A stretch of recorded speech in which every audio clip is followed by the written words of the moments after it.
This is the Nobel Podcast, where we talk about how to optimize your technology, life, and mind. We're joined by special operations veterans, entrepreneurs, investors, and others who have overcome difficulty to make it to the top of their craft by staying in the fight. Sam Alaimo, I am the host of the Nobel Podcast. I have Sarah Kernian, neurodiversity educator, founder and CEO of Saturday Story, and advocate for the autism community. Sarah, welcome to the Nobel Podcast. Thanks, Sam. Thanks for having me. Thank you for coming. So we'll start at the beginning. Where did you grow up? Pittsburgh, Pennsylvania.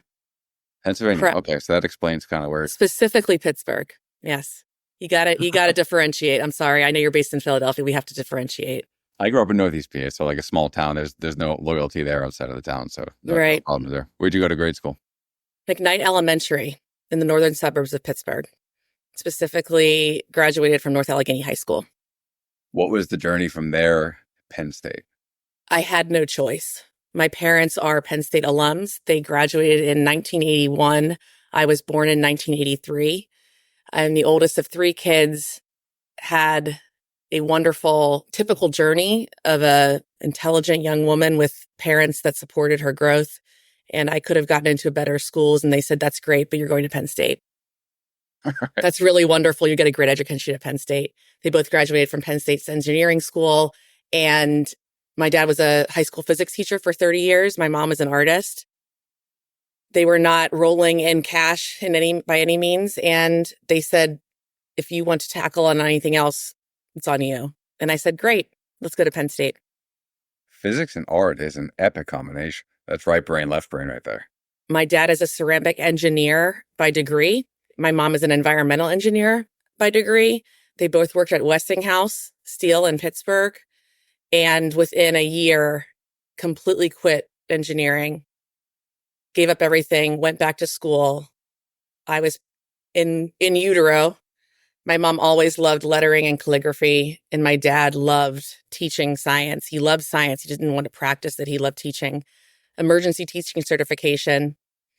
And he became what I like to say is the Mr. Holland's Opus of physics in my school district in town for 30 years. One of the most celebrated teachers in my district, in my school district growing up. He has students that went on to do some amazing things that credit my dad for inspiring them, including but not limited to the pilot of the current SpaceX program. Dig into that. How did that work out? He had my dad for AP Physics in high school, and my dad really encouraged him to go on to MIT and pursue this as a career, and not in any sort of forceful way, but sort of a mentorship way, going, you really have the capacity for this. And I think my dad set up science and physics and the space-time continuum theories and all of that in a really digestible way for even the most outlying of students and outliers. And I believe his name's Woody. I'm blowing out his last name, but Woody invited my dad to the launch down in Cape Canaveral, I believe. And my dad got to be his special guest. That is amazing. Yeah. That's like history making. Right, exactly. So he's got some really cool students that he's had through the years. And when he retired, he started his own physics prep LLC to continually teach students that don't have higher level physics in their high schools or homeschooling programs. So he now teaches students all over the world from the happiness and comfort of his own home. How did that influence, if at all, what you studied in Penn State and what you got into after? I would say not much. My parents, though, created an environment at my house that was very open to knowledge of any sorts and to always ask questions. I have memories of my dad taking a full year of his time on Saturdays and going to the library and reading James Joyce's Ulysses. Now, this is when my siblings and I were young, so that was not an easy thing to carve out on a weekend time. But I remember him having his journal alongside Ulysses and the notes that he was taking and the guiding, parts of it. And he always took the act of learning very seriously. I have more of my mom's more social personality to say, but my desire to seek out interpersonal relationships and communication from a very primal level was absolutely what shaped my desire to choose communication arts and sciences, which is basically relationship science at Penn State. I think I read something about you enjoying the people watching. Yeah. How did that come into play then, and how does that still function now in your current profession? I find a lot of satisfaction in one-on-one discussions with others and individuals. I really appreciate people's life stories. From the people watching aspect, I found at a young age that I loved understanding or attempting to learn more about nonverbal communication and what the body does, because I do believe and I've learned to understand that your body is a catalyst for communication outside of just your voice box. And I believe that there is spatial awareness and the greater sense of self that one has in utilizing their body to relay whatever they're actively communicating. And so I lived in New York City for over 10 years. And specifically when I was a first-time mom with my oldest and would just spend hours in Central Park, I basically lived on a certain bench in the mall area by Bethesda Fountain, and I would watch tourists and such with her. And, she's an infant, and I would just comment to her, "Oh, look at that couple over there. I wonder what they're discussing." I really just always loved how deep the act of communication went. So I ended up getting an advertising PR degree alongside the relationship science. And I've just always been fascinated by human interaction. I love it. And New York City is ground zero for Right. nonverbal communication watching. All right. So Penn State, bridge the gap between that and Saturday Story. I was very keen on getting to New York City or a big city after graduation. Not that I didn't have a love for Pittsburgh and family. I was just itching to get there. And I accepted a job working for AstraZeneca Pharmaceuticals in South Brooklyn. Allowed me to have my own schedule, be able to live comfortably in New York. And it, for all intents and purposes, allowed me to experience the city in a way that a lot of recent college graduates would not be able to. I was setting my own hours. I was able to do all my self-care and exercise regime and afford an apartment in a nice area of town. When I accepted, I met my husband at the time during those years and lived in the Upper West Side, was pregnant with my first daughter, and accepted a severance package to leave that job. And I was very, very much excited to lean into motherhood. I felt like it was the calling of my lifetime to, at that exact moment, lean into what this was going to evolve into for my own self. And I started blogging. I started just blogging on Saturday Story. I love Saturdays. When I tell you that I named it out of the blue, I named it out of the blue. I loved all the possibilities of New York on a Saturday. And that never has changed. I feel like every Saturday that I ever spent in New York was never the same. And so that's how Saturday Stories came to be. It was originally about my motherhood journey. It then sort of evolved into my postpartum experience with my first. I had a severe postpartum anxiety chapter. And I realized very quickly in my desire to be vulnerable about my lived experience that not many women were talking about that. This is back about 12 years ago. And I found that there was a lot of alignment in women saying, "Thank you for sharing this. Thank you for talking about this. It's a very scary topic." And I think how I was raised in the house that I was raised was not to be afraid of being vulnerable. And also, I did not enter any sort of communication arena with any shame. I thought, well, this is actually what I'm experiencing. And I'm pinching myself and I am physically right here. And this is what I am experiencing. I have nothing to be afraid of or be shameful of. And then the universe said, hold my beer for a second. All right, what did the universe do from there? I think I was on a trajectory where I thought, okay, postpartum anxiety, new time motherhood, moving from New York to suburban New Jersey. This is the time to lean into your authenticity. You've experienced a struggle in becoming a mother. Let's take second time parenthood. At this time, I'm pregnant with my second daughter. Let's experience second time parenthood as organically and as open to the possibility of each human that I graciously get to bring into the world for who they are. And Millie was born, and I had the most epically easy everything with her. She was Chili Millie, a very, very calm baby, dragged her everywhere. And I read a book called Expecting Better by Professor Emily Oster out of Chicago. And one of the things she talks about is just ridding yourself of all these different things they say to do or not to do and just accept the path of your child. And so I really leaned into that. I really thought, okay, she is a totally different child than Morgan, being raised in a totally different physical environment with a mother who knows a lot more about this gig. And I did. And I rested on the fact that I was just going to take a lot of deep breaths.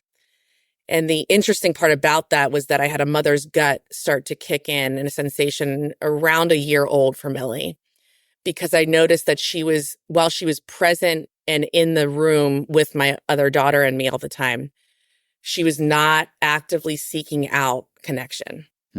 She was not attempting to mimic, and she was not trying to, at any point, get my attention if it was to anyone else. But she slept well, and she was attached to me. She hung on like a little baby koala. And around a year, I addressed the pediatrician. I said, I'm having a suspicion. She's not speaking. She's not walking yet.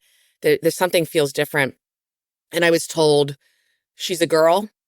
She makes eye contact and she's very attached to you. You have nothing to worry about. I went back for the 15-month visit. I said, I'm really still feeling like there's something going on here, and I'm not trying to overdiagnose, but as a high functioning patient, I'd like for you to listen to what I have to say. And I was met with an 8x11 sheet of paper that said, here, if you really are concerned, call early intervention.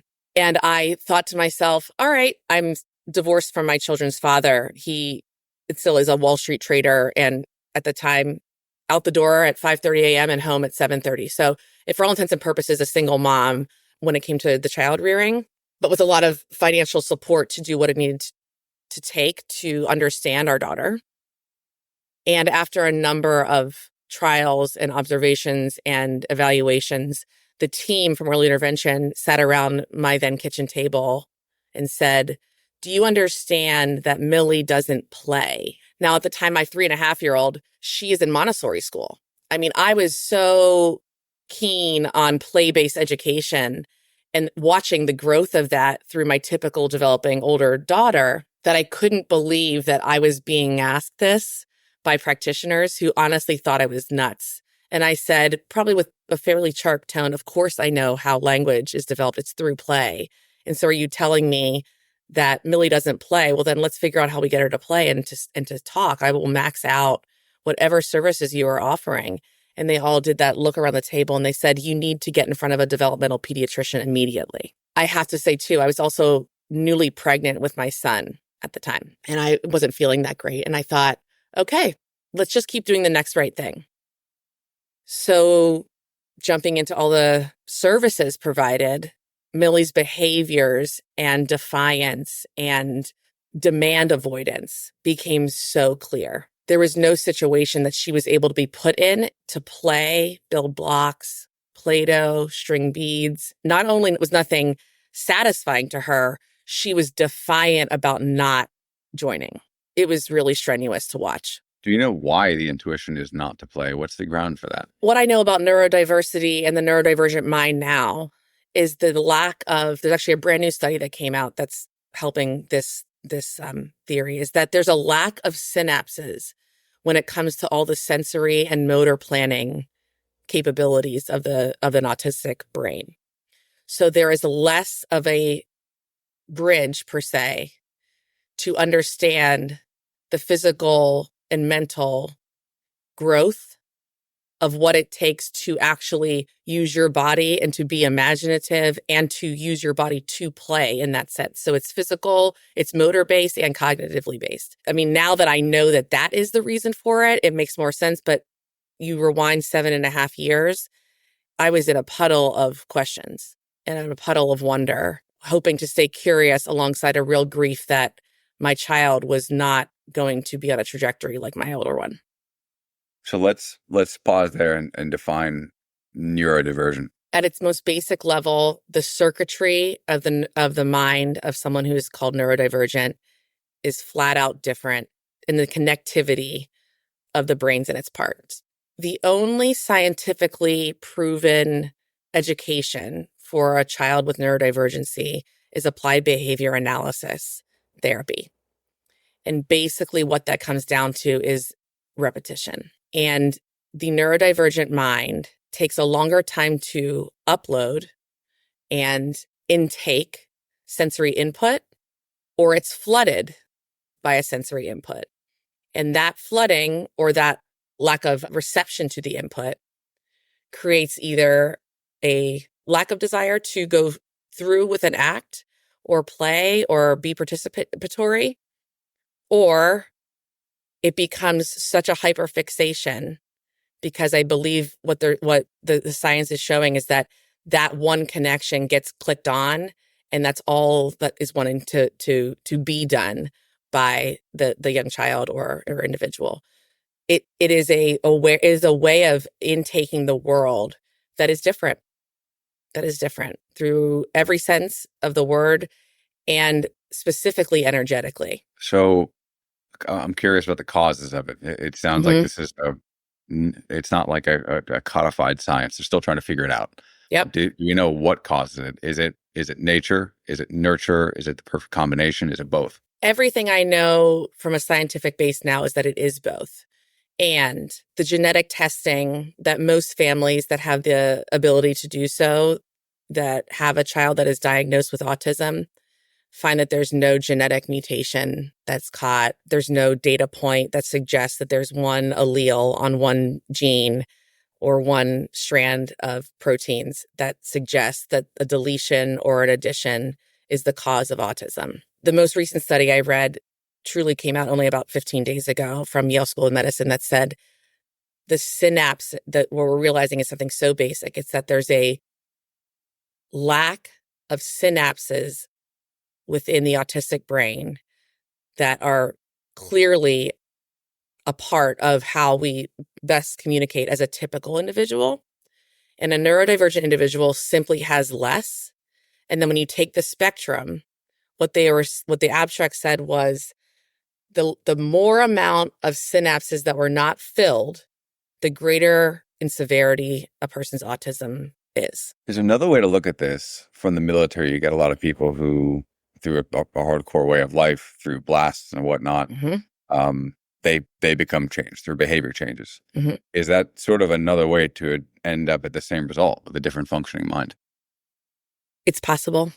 It's possible. I don't, my specific work doesn't hold, I don't hold space for that exact theory. I don't think that it's impossible to do. I think the mind has the ability to change through very powerful experiences. I think there's ways in which science has probably deterred, though, from actually accepting what a neurodivergent mind is and can be. I do believe, though, that when it comes to nature versus nurture, from a standpoint of the brain having such plasticity under the age of 5, and when I see parents and the leaders of children who receive an early diagnosis, the more that you can aid through the scientific research of the education through the ABA therapy and occupational therapy and speech therapy and repetition and routine, the ability to change in a positive the behaviors of autism are only seen really under the age of 5. So I don't think that there's obviously space to be held for, in the military sense of a major life event, physically, mentally, that would change it. I don't know if that would lean towards neurodiversity. Let's go to understand neurodiversity a bit more on the full spectrum. So Mm-hmm. is it possible theoretically that everyone is to a certain extent neurodivergent, or is there a clear delineation of this is neurodivergent? So if you can lay it out, what is the extreme least amount of neurodivergence and then the extreme maximum amount of neurodivergence? That's a tough question. I do believe there's an autism spectrum. And I believe there are levels. It's, level 1, 2, and 3 of the autism spectrum. There are also comorbid diagnoses that follow along with autism, apraxia being one of the major ones. And both of my children have that diagnosis as well. What does that mean? Apraxia is an oral motor planning diagnosis. So my children's mind knows what it wants to say, but the synapses are missing for that language, for that input, that bodily desire to then have the synapses and the control, the planning, the motor planning to then be output through the body. So you find when it comes to the therapies along with it, that's why the repetition of speech, occupational, physical therapy becomes so important, because you have to do something almost to become a muscle memory versus an input from your mind. I think about it a lot in terms of a person that might have had temporary paralysis. And, if they're if you are in hospital and paralyzed through a stroke or something, the doctors or any sort of therapy will still move your hands and such to keep your muscles and cells doing a certain act, even though your brain can't have you do that yet, so that when the brain potentially heals from an event like that, it will not have stopped using that muscle. It's almost like the brain in the autistic individual never knew what it was supposed to do. So then we have to go from the body and start to get the body to understand first, in the parts and the limbs and your excretory system, all those things. The question though, what is the least neurodivergent and what is the most? I've never really heard or been asked that. I'm not sure I can say that everyone has a percentage of neurodiversity in them. I think it's the capacity in which a neurodivergent brain can live in a world made for just typical senses and typical environments to be accepted within their body. And so I think growing up, I was born in 83, so I'm a, geriatric millennial. We heard it a lot growing up, right brain, left brain, right? Like a lot of that was so common. Introvert, extrovert was very common. I think that those are a little antiquated at this point. And I think cognitive diversity really is the terminology that would encompass a lot more than just right brain, left brain, introvert, extrovert, and sensory acceptance to things. You're going to find children that are more sensitive to environments that are loud. They might be completely typical in a lot of regards, but in some capacity, they are not able to handle really, really loud noises. It doesn't make them autistic per se, but it might have them have a sensitivity to environments that maybe autistic people are generally very averse to. This makes more sense, your concept of Inchstones versus Mm. milestones, because Yeah. the world and the education system and society is built in a way for what you would call neurotypical. Mm-hmm. And I think you found a different way to guide through life, the neurodivergent with Inchstones. So can you break that down? As a first-time parent, as any parent, you bring a child home from the hospital, you've been conditioned to desire, almost in an unconscious, subconscious way, what your life is going to look like with children. And the word that rises and is so hyper prevalent when you go into a pediatrician's office, day 1, day 3, day 7, 3 weeks, is here are the milestones that we are looking for your child to meet. And I would guess that most parents, when their child rolls over for the first time, when it accepts even taking from a bottle, if they're bottle fed or, in breastfeeding, like there is such a celebration of these firsts. And the milestone word hangs on to those experiences, is really attached. And when your child starts to is showing signs of delay, it's almost like this hammering of a lack of meeting the milestones. And there's a lot of shame that is put on the parent. It's like, well, what did I do? This tiny little, arguably fresh human, for generations, we didn't pay so much attention to the development of like the 4th trimester, if you will, those first 3 months. But when your child exhibits delays in not meeting milestones, it can feel like a major failure. And I quickly realized that Millie, my daughter, was developing. She was gaining skills. She was showing signs of development. It was just on her own timeline. And it was not that she wasn't growing. And I really, with extreme prejudice, objected to this idea that she was not becoming a successful child. And I challenged that a lot. I said, well, you're right. She's not doing X, but she is doing Y. And when you saw me 6 months ago, that was not the case. And it was always a yes and for me. Yes, you're right. And she's able to do this.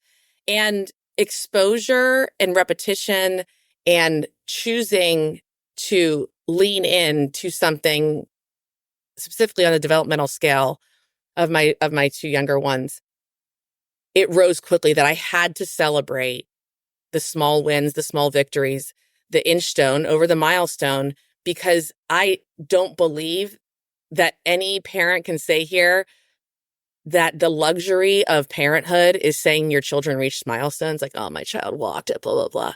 You're not on your deathbed saying, my child walked at 7 months. And at the same time, no mother in her 30s, pregnant with her third child, is thinking, you know what I want to do? I'm going to wake up tomorrow with 2 children that don't speak. And I had to find some sort of way to be a guide to keep doing the next right thing for these children of mine who were not, quote unquote, successful in their childhood development. I completely rejected the milestone term, and it allowed me to focus on their capabilities. And it allowed me to slow down and to see how they were developing and what they were bonding with me over and how they were using their eye contact to connect and how their bodies were communicating to me in a way that was beyond verbal. And I accepted that. I didn't challenge that. I thought, this is how they are made. I am not here to create the children that I envisioned. I'm here to accept the child that I received and have them become the best possible version of who they are. Now, I know that that is in part because of the home I grew up in and my own desire to learn and to absorb as much information. But the acceptance of that allowed me to focus on those inchstones. It allowed me to accept that even touching Play-Doh was a win. It allowed me to accept that building 2 blocks and having 30 seconds of connective time together was worthy of celebrating and is a worthy benchmark for the next thing to do. It was an extremely stoic interpretation of yes, it is. not wanting or expecting reality to meet expectations, but aligning expectations to reality. Yep. And I think there's probably a lot of wisdom there. So my next question is going to be, what would the positives be of neurodiversity? And from everything we're talking about, it reframed everything in your mind about what the world is going to be, what we would expect it to be, because it seems to be that way for most people. What did you take from that reframing? Because my guess would be that you have a different insight into what it means to exist overall, based on seeing an entirely different means of existing. I grew up and my mom always had all the Eckhart Tolle books around, and The Power of Now was a book that was always floating around, and it still is in my family home. Nothing has brought me to be more mindful and present than having 2 children with non-speaking autism. I am so aware that life is actually right now where my 2 feet are.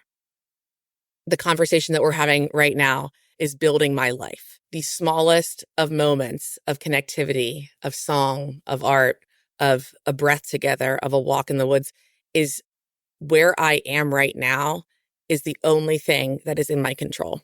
It has allowed me to stay so present, in part because I have to be hypervigilant to them. My son is one of those autistic boys who, and I use this to in a joking way. I mean, he's like feral. He's like, what is his autism? What is him being just a 7-year-old maniacal little boy? But it goes to an extreme, and he will run off, and he is unaware of danger, and he elopes. I have to be so hypervigilant to that. There's no alternative. Because of that, and because of my hypervigilance to my children in my presence, I'm more aware of myself. I'm more aware of my body. I'm more aware of the air around me. I'm more aware of the sunlight coming in. It's given me a greater spatial awareness, emotional awareness, physical, all these things that I know for a fact if I had 3 typical developing children, I never at 41 would have woken up every day and say I'm so grateful for. It's a luxury that I hope is not seen as me trying to see this like very sugarcoating on autism. It's not. But it is, I never in a million years thought that at 41, I would be able to wake up every day and I have this beautiful cypress tree out there and I see a sunrise out of my window that looks like I am on the beaches in Hawaii. I know for a fact that my hyper presence to my children's development has allowed me to become more present to my own. That's great. It makes me think of 2 communities in particular. I wonder in terms of art, And then in Mm-hmm. terms of war, oddly enough, Mm-hmm. art, Yep. because it requires a very different perspective on the world around you and how you experience it through your senses. Mm-hmm. That strikes me immediately. But then the war one wasn't intuitive. It was based off of what I've seen.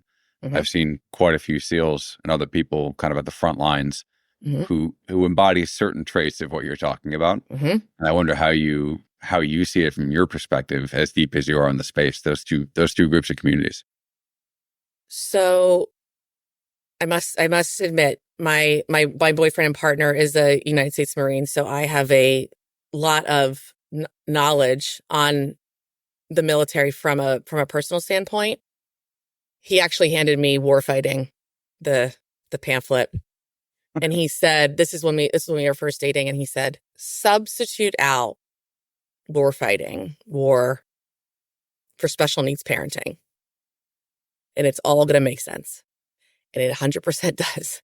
I also was privileged enough to be chosen to go to the Joint Civilian Conference, the JCOC, through the United States Department of Defense this past summer as a neurodiversity advocate. And I learned more and more about the service members, but specifically how many neurodiverse, highly successful military members there are. There's a lot of room to grow and to understand that the neurodivergent mind and the abilities of it, whether it's diagnosed or not in a population of active members, and I'm sure SEALs that you were with have a much faster ability to decide, take in their social and emotional surroundings on a quicker pace, make decisions quicker. And perhaps in the past that's been seen as impulsivity, but I actually think it's the ability to have a faster OODA loop, to be completely honest. The neurodivergent mind, when it comes to intensity of situations, like you're saying, absolutely sees things differently and makes decisions differently. And I think it's so complex in the most amazing of ways, because the outcome, when you are able to take in sensory situations and physical situations on a different level, is going to be seen as a skill, but it's inherent. That's what I think is the biggest thing, is that sometimes there's a lot of, can you imagine this fighter pilot who did XYZ and received, whatever award? Let's go down to who they are in the mental and circuitry sense. They are able to do that and grow that skill set because they innately have the wiring for it. And then to be celebrated for it is a whole new thing. And I think I would say that, honestly, the same for art. I'd say the exact same for art. If this is more of a nature versus nurture kind of thing, and you're Mm-hmm. sort of born with it, it formulates early in life. Mm-hmm. Does that mean that, I wonder which is more true? Are the neurodivergent drawn to these forms of warfare communities, or do the communities select for the neurodivergency? Do you have an intuition on that one? The first thing that rises to me right now is just from my own experience this past year in learning that there is a drought in enlistment, and there are some rules about having an ADHD diagnosis and being on medication for that, and how that can stifle enlistment numbers. Yet there's a lot, there's actually I read this recently, 70,000 prescriptions being written for ADHD within active duty service members, but there's not the diagnoses attached to that. So that means it's being written off label. Obviously this happens. And then to go one step further, in that I was speaking with a 3-star general who just retired from the Air Force, and he said, "Oh, the joke is that the most successful Air Force pilots are all ADHD." And I said, "Why do you think that is?" "Because they're just crazy enough to make the choice quicker than I am." And you'll see it. I mean, I see the beginnings of that specifically in my daughter. I see her ability to notice the mismatch quicker than her typical developing sister at an age. Now, there are things that she does not do at all that you would think that you would look at her and think she acts more like a 4-year-old. She does. There's other parts that she does in terms of pattern recognition and absorption of the same situation. She's really into college football, and she will watch college football, the same game, a championship game, over and over and over again. And I believe that if she could speak, or maybe this will grow into that, she's going to say, Coach Franklin, I'm a Penn Stater, Coach Franklin, Wisconsin did the same play the entire season. Watch number 90. He's going to take 2 steps. Like, she will notice that quicker and faster than someone else, and might become that. This is where the neurodivergent mind is such a benefit and like a corporate positive in any regard, because of this sense of pattern recognizing and then the impulsivity to make a decision quicker. That was a tangent, and I'm sorry for that. No, that's good. It makes me wonder next, what does adulthood look like for the people who are further along that spectrum? And I ask from the perspective of, and I think you've done work with, where you do work with entrepreneurs and how to work with neurodivergent employees. So what does adulthood look like, and how does that function in the workplace? I think right now we're just starting to realize that there's a corporate advantage to hiring neurodivergent individuals. And then there's 2 parts to that. One being the visual aspect of an employee onboarding, or any sort of employee meetings and obstacles that they face in a job, in a role. Visual planning is so important to anyone with neurodiversity. And the ability to prepare visually and spatially, not only for planning purposes, but for the absorption of knowledge, is like the simplest way to incorporate neurodiverse individuals to then get their skill set, obviously as a positive for your project or company, but also to become a better, more understood team. That being said, hiring them is going to look different. And I've actually been working with a couple companies right now into how to recruit for specifically neurodivergent individuals, because the process of hiring can be really daunting. The anxiety levels and the stress levels and the new spaces and the lights and the darted questions and the actual, verbal communication that is needed at such a high level is not necessarily the top strength of neurodivergent individuals. And the second thing I wanted to say was, when I share my journey and I talk about the Inchstones mentality to these companies, 2 things have risen that I never expected. One, Gen Z, non-parents in their mid-20s, successful New York employees, maybe a junior analyst at a fashion company or at Michelin or Turner Construction, they have an emotional capacity and emotional intelligence that's different than the generations that have come before. They have stayed curious in a way that I don't think Gen X and above has. That has lended itself to an openness to a neurodivergent employee network and a major lean in towards trying to understand their fellow employees. And 2, because of the work I'm speaking to and about and sharing my children and their actual abilities that I've seen from a very, very young age, the people that might not openly talk about their neurodiversity in the workplace start to raise their hands, start to say, I'd love to share with you more about how I ended up here. The best example I use is that I spoke at a big fashion brand a few months ago, and they have 1 male employee. Okay. Harold. Harold doesn't say much. He's CTO. He fixes everything. He keeps everything up and running. And Harold provided such a beautiful example of his own life in this talk I gave in the question and answer portion. And Harold is now the guy that everyone leans to, almost in a way that they understand him so much more because of my talk and about bringing him into a conversation in a workplace that is predominantly women and is predominantly mothers. And he is a father, and he's neurodiverse himself, and he's the father of an autistic son. And the examples that he gave allowed his entire company of 100+ women to understand why he's really good at his job too. And he's not just this science, STEM, technology nerd who is fixing the website every day and wondering and getting the mail system up and running. It's so much more than that. And so it's allowing individuals, I think, that are already in these companies to feel like they actually can share who they really are and to share what makes them them, and not feel like it's this very, very siloed stereotype. So if we could break this onto a spectrum as well. What are the, let's say, the best roles for neurodivergence? And then also, it seems like there's no cap. So if you have a chief Yeah, technology officer who's neurodivergent, you got to have a CEO. That makes me absolutely. wonder, is Elon Musk actually like neurodivergent? Is that a good example? Well, yes. I mean, he has come out and saying that he is autistic.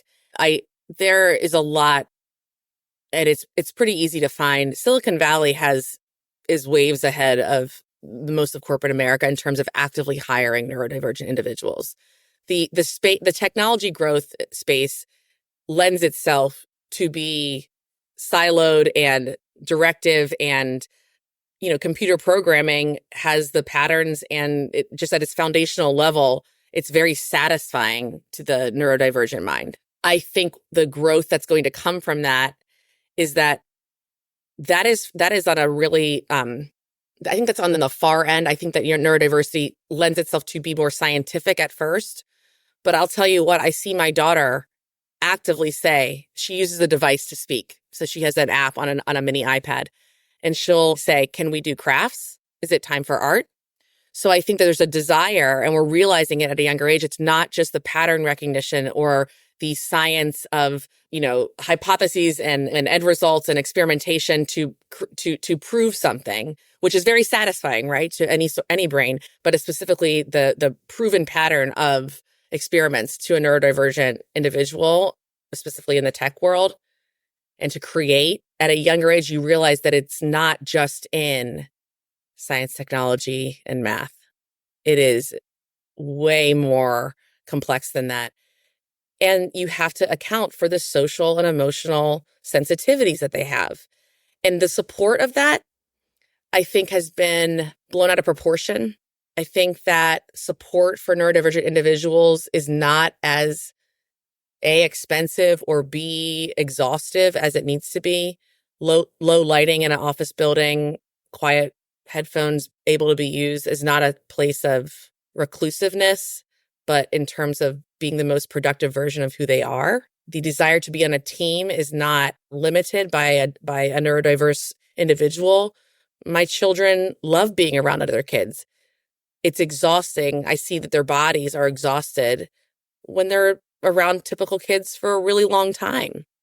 They stay in the periphery. They observe a heck of a lot, but they're not going to actively participate in hours and hours of play, but they still want to be there. And so even in recognizing that, I think from a macro level, that probably doesn't change in a work environment, that they want to be a part of it. The acceptance is that it's not a desire to be antisocial or alone or a loner. It's that this is how I best produce my best work. And so I think back to my daughter. Like I think back to this, I use this example all the time of her in football or military, because I have to be honest, when I was up in Anchorage at J-Bear base, they were talking about service members for 12-hour shifts underground in dark rooms, tracking for Russian aircrafts. And I literally thought to myself, oh my gosh, Millie would love that. She would love it. And she likely will be the most impressive attendance-based employee that you'll ever have, whether it's for a job that's tracking like that, or whether she works in the back office of a football team watching film over and over again. That's the coolest part about this is that's not boring to her. It's satisfying. She is so satisfied by the predictability, but then when it doesn't happen the way she is so confident it should because she watched it, she picks it out like that. And so there's got to be a way to have a corporate advantage or a military advantage in this. The Israeli army, they don't promote it, but they actively recruit neurodiverse individuals. I was talking with someone while I was in this convention, and I said, it's just really interesting to me. I understand why they wouldn't promote it, but there's obviously a reason that they're doing it. And I think that at the entry level, we have to remember that children like mine wouldn't be on the front lines. That's not the hill I'm going to die on. But the muscling of my two and what they could get through to just prove that they're able to be there and then provide a competitive advantage and win wars. I mean, I can write a whole article on that right now, but it's the acceptance of that. And it's constantly talking about that as these kids grow up, because I'm certain there's children on bases all over the world whose parent is an active duty and maybe has a neurodiversity divergent diagnosis, who wants to be just like their dad or mom, and right now is told they can't. I'm curious from a different perspective. How does the neurodivergent mind interact with like the two big questions of, one is, why am I here? Like, why do I live? And Mm-hmm. two, how do I live? Mm-hmm. And I ask from like the perspective of everyone talks about there being a crisis of meaning. People don't know Mm-hmm. why they're here, what their purpose is in Mm-hmm. life.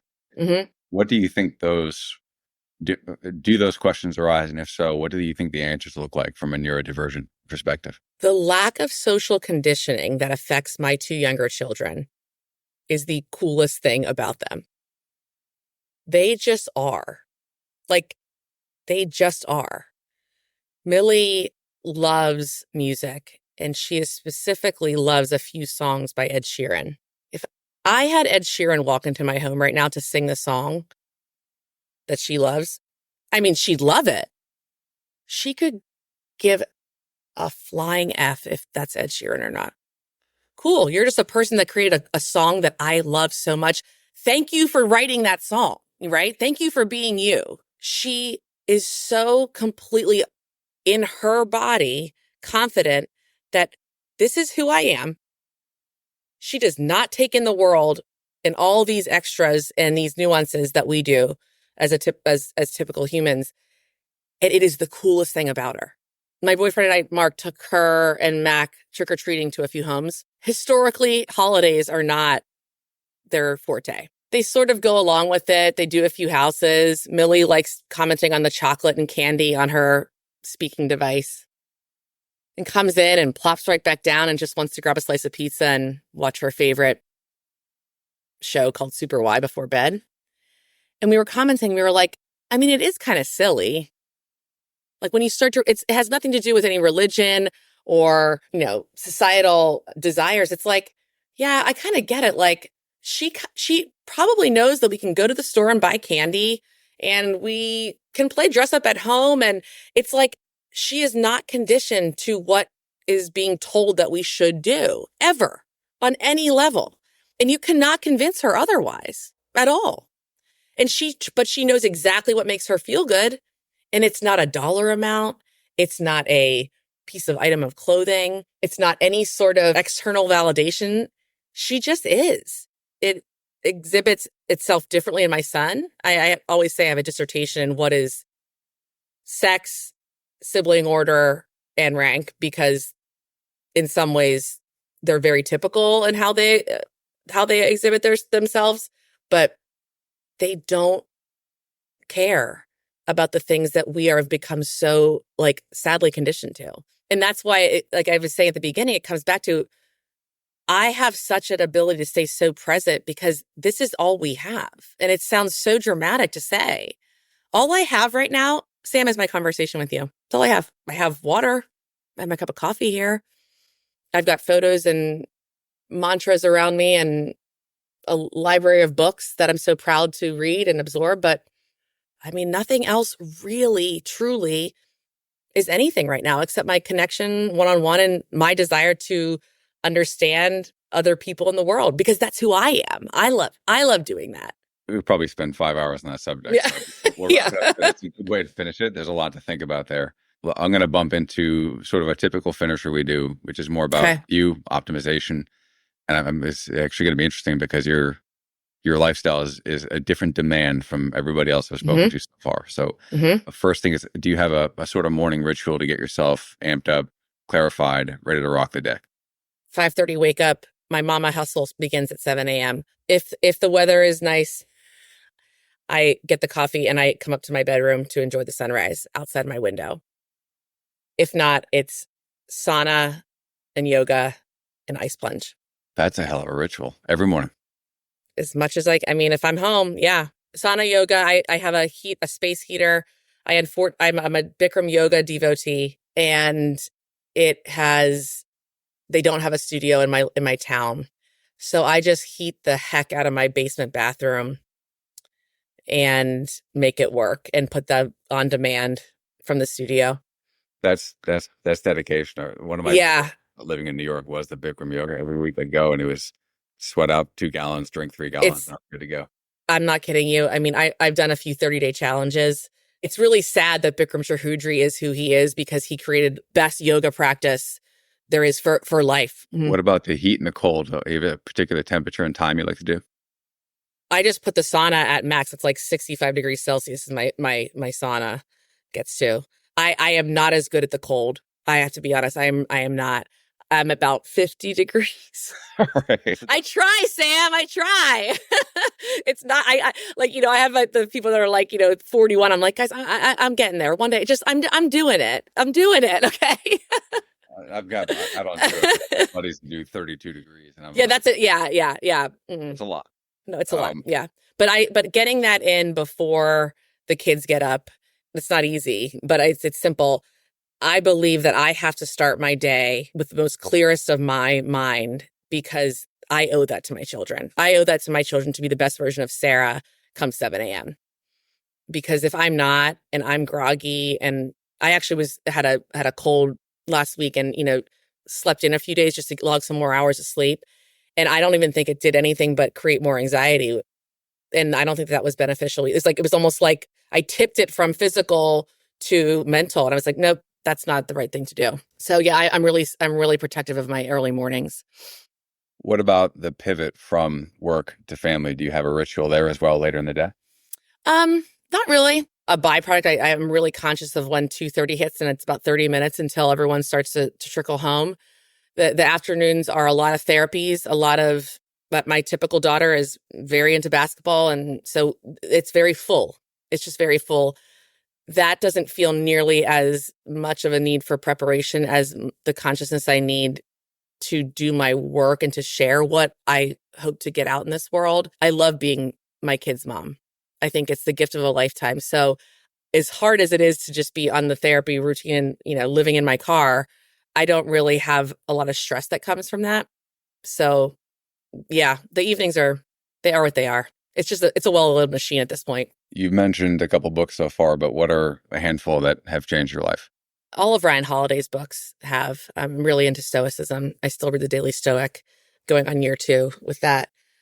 I am also avid fan of Brene Brown's work on vulnerability and shame research. So Daring Greatly, one of her quotes, I believe actually it might have come from Teddy Roosevelt, but she shares in the book, if you're not in the arena getting your ass kicked, don't listen to anyone in the crowd. And I believe that I'm in the arena every day getting my ass kicked. And I'm so proud of it.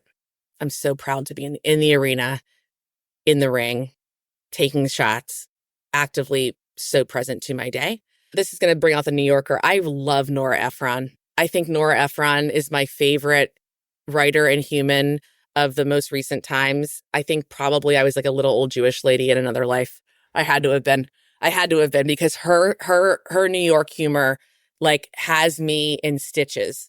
It's amazing. So maybe I was like a little Yenta or something like that in the Upper West Side, but I don't know. I love her. I love her stuff. All right, it's a good way to finish it. How can people follow you and your work? I share a lot on social media, on Instagram, just our day-to-day and what our day-to-day looks like. On Saturday Story, which is my handle, www.saturdaystory.com is my website. I share a lot professionally on LinkedIn as well. And so just my name and company. The biggest thing I love is the work that I do on stage and to talk about life happens for you, not to you. And we really have the capacity to own that. And it'll change your life if you can accept it. Beautiful. Sarah, really appreciate having you on. Thank you so much, Sam. This is awesome. That's it for this episode. If you want to check out more from the podcast, head to zeroeyes.com/nobel, where you can see show notes, read more about our guests, and suggest guests or topics of your own. Until next time, stay in the fight. Don't ring the bell.